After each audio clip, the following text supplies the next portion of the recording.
I'm grateful. I thought I'd died and gone to heaven. Well, here, that's what I mean, you see. But also I'm glad to see my friend there, and there's one there too. Are you Aslan? Mother of God, help me. Because when I was extradited from my parish precinct in 2012, well, then I staggered down the street and got into somehow or another mysterious, providential, thank you, serendipitous, into a shop front, for God's sake, after 40 years in the parish precinct, which means I was suffering from post-parish precinct deficit disorder. Because I like to have, you know what I mean, you need place, Jim, isn't it? We need place. Huh? The brothers know that. Place. To have a home is a luxury. To have a place is essential. So I staggered down there, and funnily enough, I got a disciple from your joint, one of your early model disciples. He said he was a painter, and I said, can I do anything to help you to settle in? And I said, yeah, well, paint that bloody wall in the back with Narnia, the wardrobe, because I was feeling that way, that reality stinks. I think I'll have a bit of virtual reality. And maybe I can imagine going through the door of the wardrobe into a more exciting place. And lo and behold, he painted the lion, who was in the myth, isn't it? Aslan, see? A nice lion. So that, isn't it? So, I mean, it's interesting to me, speaking in tongues, which I have to because I'm a bit crazy. Speaking in tongues, I was thinking, talking to you, sir, we share an interest in Teilhard de Chardin, yeah, who lives, taught us about virtual reality and about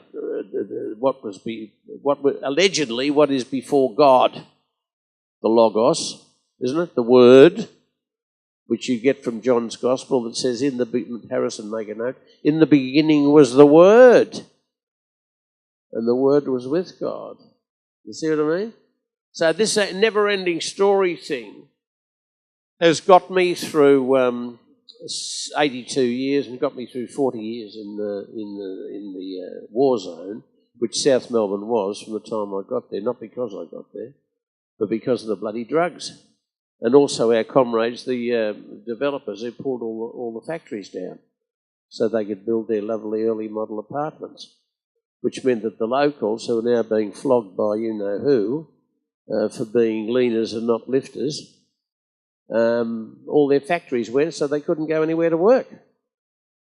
And that was that's not fair. But anyway, I was there and I grew up with the not fair. And the generation that was destroyed by drugs, they died when they were 19.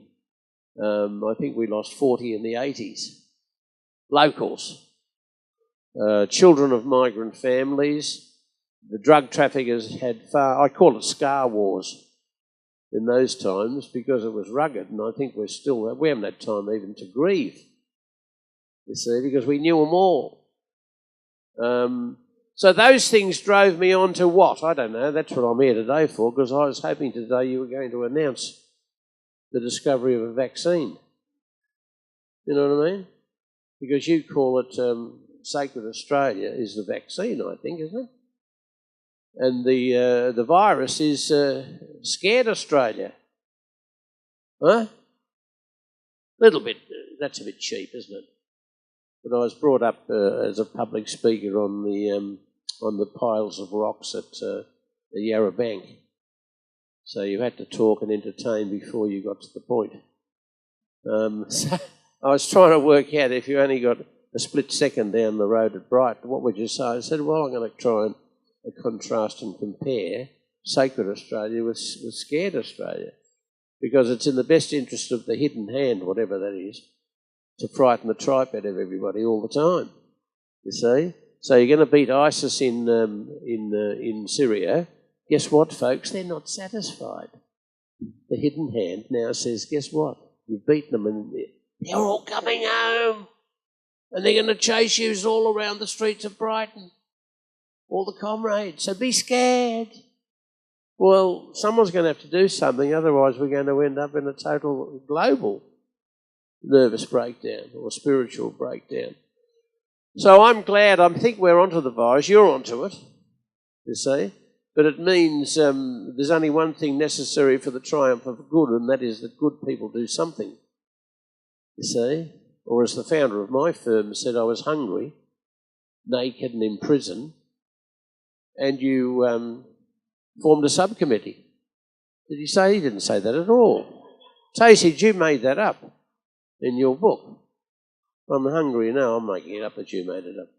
I was hungry and you formed a subcommittee, you know. I was naked and in prison and you had a walkathon. So because we talk ourselves into thinking, we become collectivists and not activists, you see. And that's why I'm glad the business people are here today, because that's what we're missing out on, the partnership, you see. People who do good, do well, but discover that you can do well and do good. Because the fear is amongst the millennials that you can't do both, that you've got to do well, and let's settle for that. But I'm saying that now is the time for the vaccine, and the vaccine, guess what, folks, there's a new discovery too in our beloved Australia, looking for spirituality, and that is the garage sale is now sacred. It's in the paper this morning. Because what? Where they've discovered that the garage sale creates, connectivity. Connectivity. The communion of saints or something. Isn't it? We're all in this together. We will now sing one verse of, we're all in this together. Who was that who sang that song? But it's true. So, I mean, I'm here very grateful, very excited I am. Because, you know, since I was extradited, I've imagined everything, you know, created virtual reality for myself. So I've got a parish without borders. You see what I mean? And I can say if somebody's, what are you doing up here? Parish without borders, mate. Or I've got another one now, an algorithm. www. The World Wide Web of wisdom, worship and work. That'll get me through, won't it? See? So, I mean, all of those little ingredients that we're mixing together, I think typically Australian. As you said, you know, the Aussies are, of course we're uncertain, because we don't know where the bloody hell we are. See? Neither does anybody else. You see? We're strange. I mean, we're hybrids, aren't we? Look at the wildlife. A bloody koala bear, for God's sake. You can't call it a bear. It should be rampaging around the place, ripping and tearing and getting into industrial bins. If it was a dinkum bear, koala bear. A bloody platypus, for God's sake. It can't make up its mind whether it's a duck or a... You know what I mean? A kangaroo. It's outrageously designed. You know? But strangely enough, perfectly designed. Isn't it? For the environment in which... And we're in there too, and we should be one that I think we're onto something, you're onto something, he's onto something. Because in fact, if Mungo Man can be the beginning of a what do you call it, what we call in our business a second Pentecost, where you've got an extraordinary, what do you call it, downpouring of the Spirit. No name, no address, the Spirit. Available to everybody. You see what I mean? And that's what we're on to here today. So I'm very excited. I found a thing. After we lost the 40 in the 80s, I thought, oh, bum. Bloody drug traffickers are winning because they got money. I can't compete with that. Can we have a boxing gym? Yes, one moment, please. I'll try to beg somebody for a few quid. You know, Bob the beggar. I became, and because I had no connections as a child, because various reasons I've got no social connections, well then you didn't know anybody who you could ask for money, you see? So you had to turn into a bloody clown and perform. And then somebody give you a few quid because you put on a good show at the corporate dinner.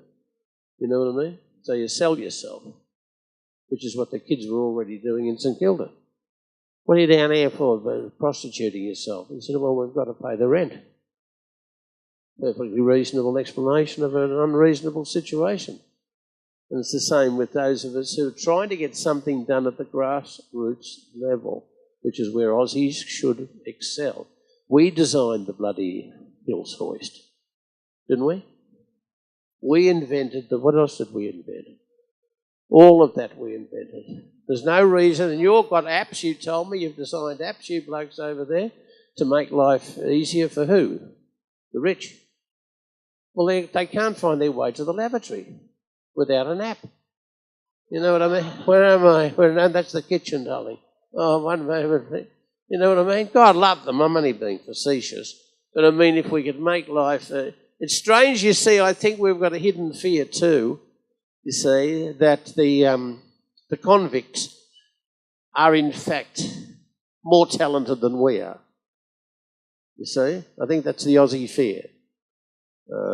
That's why we had Eureka, when they found out that in fact all you wanted was a square foot or something to dig a hole in and get gold, whereas the others, the squatters, had already pinched theirs. We were going to dig for it.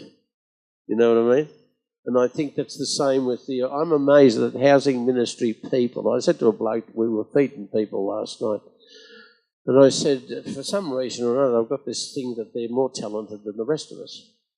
And they're our hidden resource, the public housing people, you see. And I said to him, you wouldn't have a poem, would you?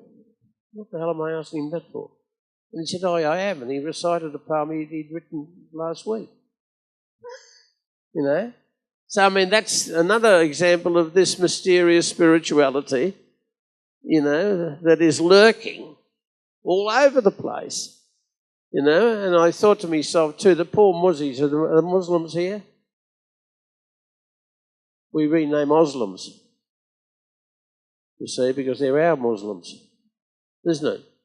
We got your back, isn't it? There is no God but good, and we're the messenger. I thought that would be acceptable. Thank you for having me, ladies and gentlemen. I hope the bride is not frozen to death. God's frozen people. You know what I mean? At Sylvan. And I'm sorry to take up so much time, and grateful for the opportunity. And anybody who needs us know where we are.